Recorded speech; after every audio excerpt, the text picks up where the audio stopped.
imagine the horror that Henry Kissinger felt when he saw Nikita Khrushchev banging his shoe on the podium at the United Nations?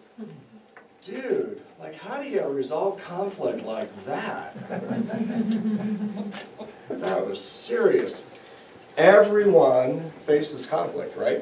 We've all had times where we're in the midst of either a conflict with someone at work. In fact, I had a coworker yesterday pull me aside and take me into a conference room and shut the door and say, I had a coworker, another coworker, that I was trying to facilitate a meeting with them, and she said, he was really aggressive with me, and I had to go to HR because I felt really intimidated, and I can't work with him right now. And I'm thinking, wow, isn't that serendipitous? I'm giving a speech on resolving conflict tomorrow. I'm not going to get into this one. At work, at home, probably we've never ever had a fight with any family member, right? No, of course, and Thanksgiving is coming up, the remote control, the TV, football games, right? Probably have conflicts within yourself. No, yes, no. You have a therapist for that? There's conflict everywhere, right? And it's really important that we learn how to deal with it, because if we don't, either we will be soulless, or we will be constantly arguing with people and fighting with people and never really finding any kind of resolution to that. What is the definition of conflict? Well, you might think this is kind of academic, but it's basically when two or more people have some kind of difference and they are not getting any kind of resolution with that. So they're staying in conflict, staying unresolved. And conflict resolution has to do with identifying and addressing that conflict. Oh, wrong Chippendale. Identifying that conflict so that everyone can get along and everyone can just be nice in a mature and respectful way, right? These guys are my heroes. Oh, no, please you. Oh, no, please you first. Right? So, let me just review some types of conflict and why we have conflicts. And you probably have run into this in your own life, but some people's personalities just are not such that you will get along with them. I happen to know this from personal experience because I am one of those people that people don't get along with when they first meet. I don't know why. You've probably met people that just have polar opposite personalities, right? And you're thinking, what in the world do I have in common with this person? You might have someone that you're meeting at a peace conference who's a total jock and really aggressive because he's on steroids, and you're thinking, what is this guy doing here? Have you ever been in those circumstances? Why is this person here? I don't get it. Some personalities are just easier to get along with than others. Could just be a misunderstanding, right? We all hear things differently, and especially men and women and people from different backgrounds, and military people. I don't even understand what the world they're saying half of the time. They're talking about TDD or TDY or TYY. I don't know what it is. What the heck is that? What does that stand for? Temporary duty station. Oh, see, misunderstanding. It could have to do with language. It could just have to do with not even listening. It could just be serious issues. We had some serious issues that we all voted on yesterday, and it's okay if we disagree on those, but sometimes we have to learn how to disagree in a nice way, right? Sophie, I'm sorry, but Frank Zappa is one of the greatest composers in American history, okay? And he's Jewish too, okay? It's all right. Styles of leadership. Sometimes we just do things in a different way, and we don't like the way that someone else has done it, but that's just the way it is. Oh, sorry, gave you the second one. There are several different ways that we can resolve conflict. One is that we can just ignore it and just kind of pass over it. We call that being passive aggressive. That was a joke. So you can ignore it and just gloss over it and not really address the issue. Or you can smooth it over and always say, oh, it's my fault. Don't worry about it. Everything will be okay. But that really doesn't address the underlying conflict, right? The other thing that we can do is simply use force. So you can pull out your 357, or you can, no. Or if you're a boss at a company, you could just dictate how employees are going to work. Well, okay, if you guys can't get along, then you're not going to work together anymore. So you go over here and you do this, and you go over here and you do this. Well, that kind of force still doesn't resolve the conflict. And in fact, a lot of times it can produce ill feelings because someone is going to lose. We don't address the parties of both, the interests of both parties. Compromise. Compromise can work in many different circumstances because if I give something, then maybe you'll give something. Going around and getting my Halloween candy, I wanted to compromise with my daughter and say, if you give me 2 Reese's cups, I will give you, well, actually I didn't have any candy to give. Anyway, she didn't want to compromise on that because those are her favorite. Collaboration is really the best way, and the way that we'll focus on in a little bit, to talk about how we step through collaborating on finding a solution together that addresses both of our interests so that we don't have conflict. And John, if you're busy taking notes, I actually have a handout. This is my contribution to the presentation. This slide was not in the Toastmasters deck, but it's one of my favorite tools, and the place where I feel like we have to always start is with ourselves.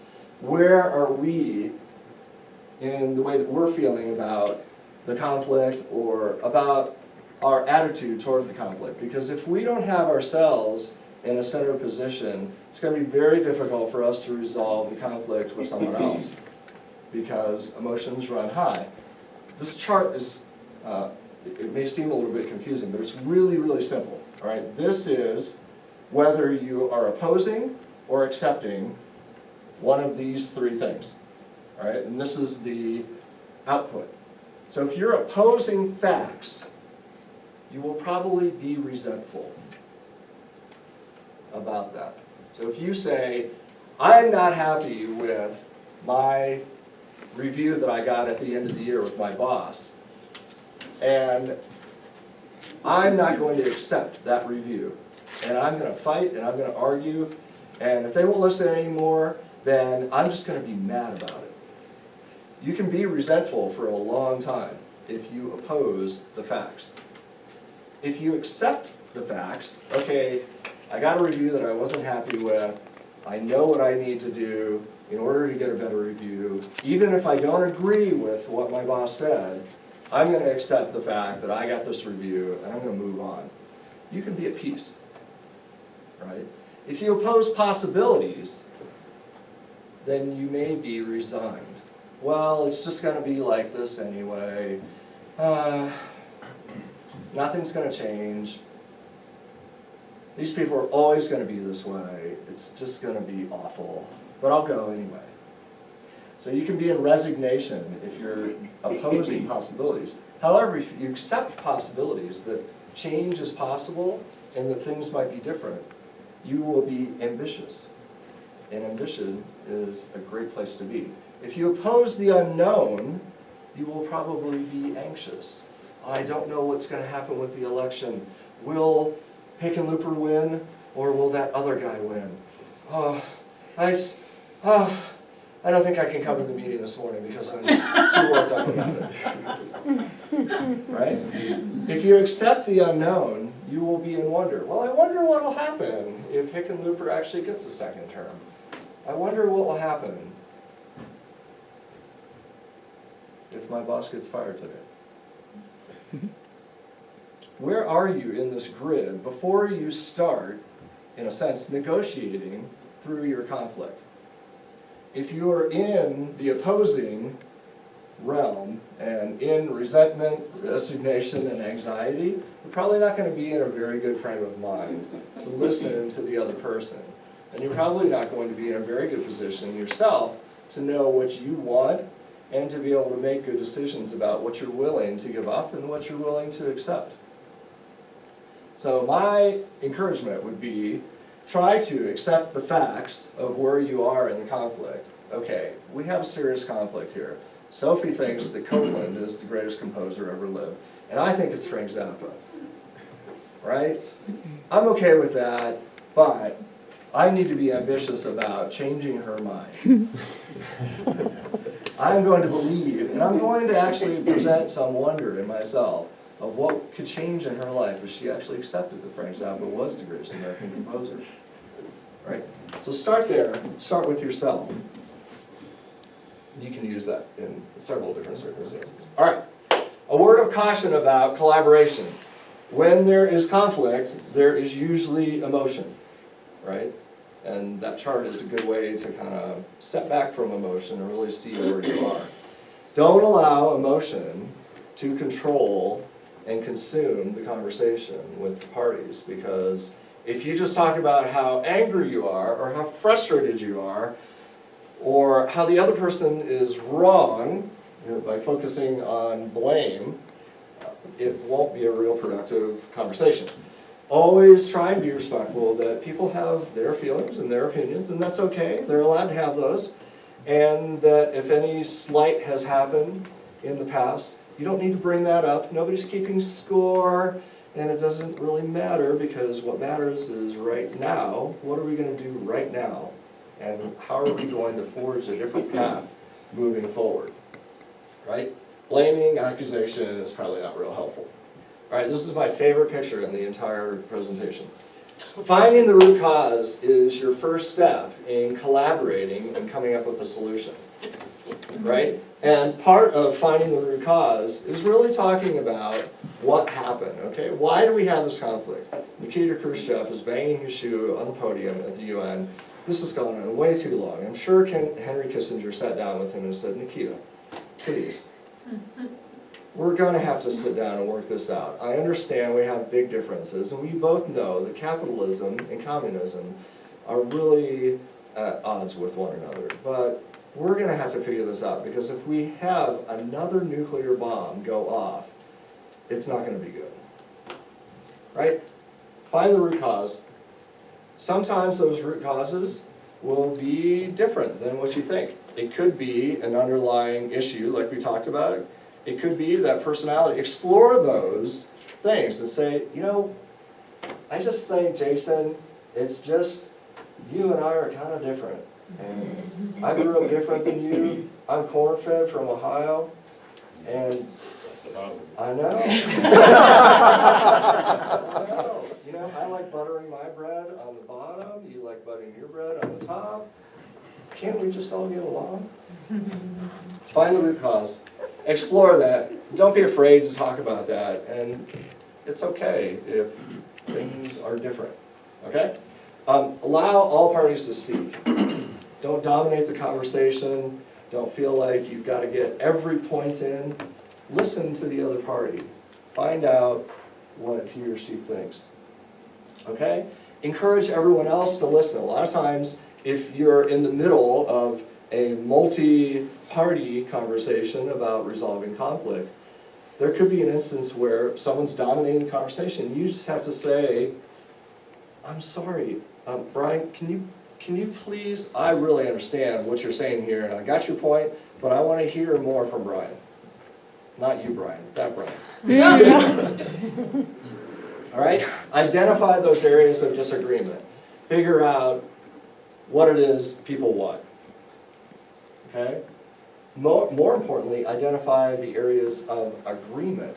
What do we all agree on? Because if we can figure out what we agree on, we're able to move forward and say, all right, we have this in common. Maybe we don't have all things in common, but let's talk about what we do have in common, right? We all don't want to spend more money on all of these projects that El Paso County has for improving the road system. Okay? We know the roads need to be fixed. We just don't agree on how they should be fixed. All right? And then search for solutions. Well, what are some of the things that we can do? We'll talk about this brainstorming in a minute. And obviously reaching consensus and deciding how to move forward is the next step. Brainstorming, everyone's done this, pretty self-explanatory. Write down all the ideas, evaluate the positive and negatives, put the pros and cons down. And this is a great way to build bridge between two people who have conflict, because if you're doing things together, then you're more likely to wind up with a solution that allows you to move forward together. And then pick the one that best resolves the conflict, okay? Cooler heads prevail in conflict. Stay centered, stay focused, use the process. I have a handout, and I will pass that around. Madam Toastmaster.